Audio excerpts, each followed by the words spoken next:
So, thoughts on the PC beta?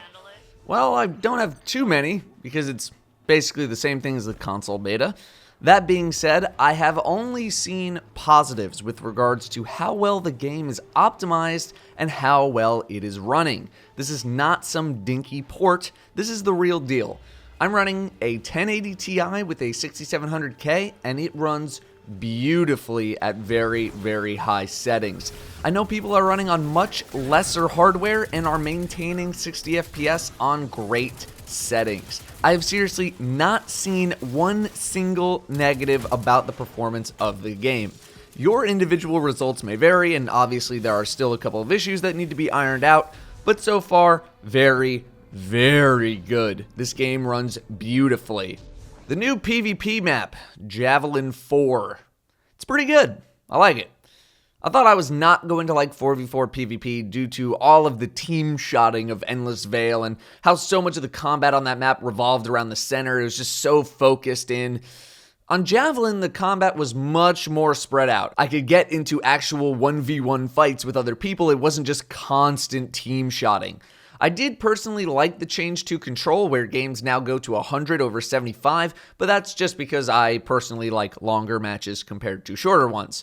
It is definitely possible to get 2 supers in a game now, that is for certain. The super energy changes have definitely shown some results. In terms of any balance changes, nothing really appeared to happen, but hand cannons seem to be the strongest choice for most on PC. I played with and watched some Overwatch streams, and a lot of them were astounded to learn that hand cannons in Destiny 1 are a 3-shot kill a lot of the time. A lot of them were slaying hard with hand cannons, and I'd say right now their damage drop-off probably doesn't happen early enough, but just by a little bit. I think if it started slightly sooner, I'm talking 5 meters at the absolute maximum, they would be fine, but even then it's such a small change. SMGs are really smooth too, and I think SMGs are going to be really, really good in PvE, especially something like Risk Runner. In PvP, they are very smooth and they are very good, but I think hand cannons are just very, very strong. The Mercy rule also apparently got adjusted, but I've never liked the concept of how the Mercy rule is triggered. You need to hit a certain point gap at a very certain time, and if you don't, then the game will just continue and you'll beat down on the other team.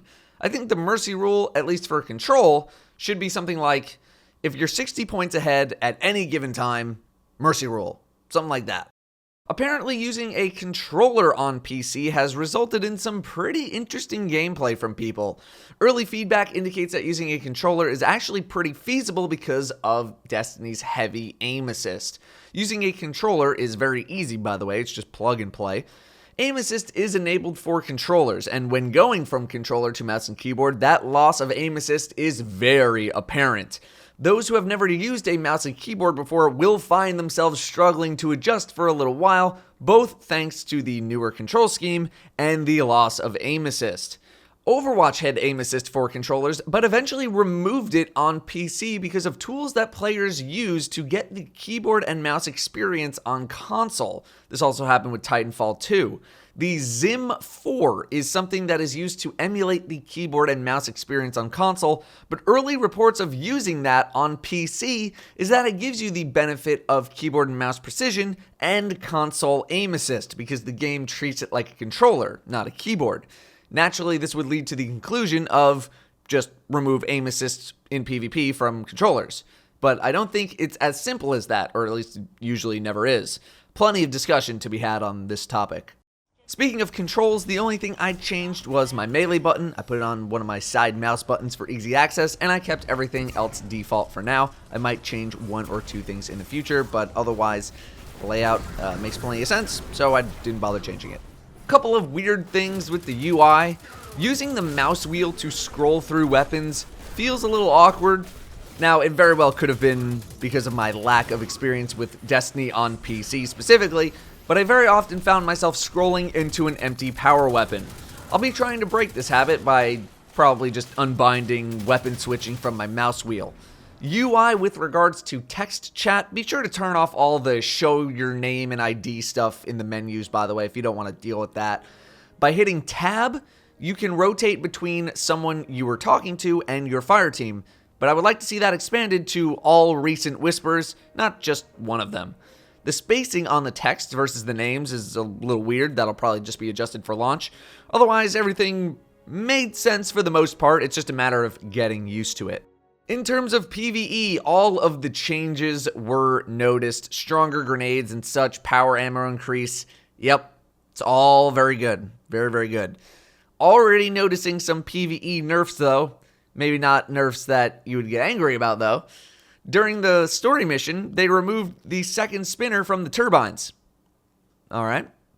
And the final boss health in the strike, I noticed, was way down. You tear through that boss now without any effort. The second phase of the boss feels like it's over before the ads even spawn in now. The third phase felt fine because it just naturally gets crazy in there. I'm both okay and not okay with this. It did get a little tedious just plowing away at a health bar, but if it happens too fast, then it just kind of seems lame to me. Granted, this is a pretty unique encounter with multiple boss health thresholds for certain things happening, and this feedback really only applies to this boss specifically, so yeah, I don't know. I guess it's fine. I guess. You can tack on like a little more health. That's fine. Otherwise, I'm just really waiting for the main game. I'm getting sick of this waiting, and I'm getting sick of the same beta content and reveal content and blah blah. This is my 4th or 5th time now running this content. I'm just over it. I'm sick of reading about stuff. I'm sick of the spoilers. I'm sick of this. I'm sick of that. Just drop the game. Just drop the game already, man. Please. We're so close. Ugh. Yeah, it's the same thing as a console beta. Thanks for watching. I'll see you next time.